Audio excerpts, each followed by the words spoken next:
Hinikayat ng mga LGU na makipagtulungan sa Presidential Anti-Organized Crime Commission o PAOCC para mas mabilis ang pagbuksa sa operasyon ng mga illegal pogo sa bansa.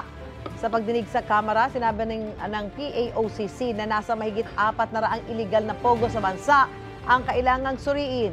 Karamihan daw sa mga ito ay nasa Metro Manila. Isinumite ng PAOCC sa komite ng Kamara ang listahan ng mga illegal na pogo sa bansa.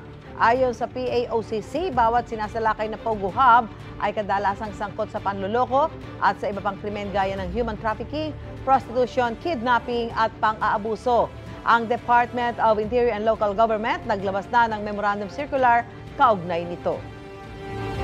Inaatasan ko ang mga mayor at ang pulis na isa-isahin, ibahay-bahay na lahat ng business establishment na sinasakupan nila. Anong malay mo, baka may mga kung iba pa mga criminal activities tungkol dito, no? It could be drugs and other things. So, yun po ang gagawin namin sa buong Pilipinas.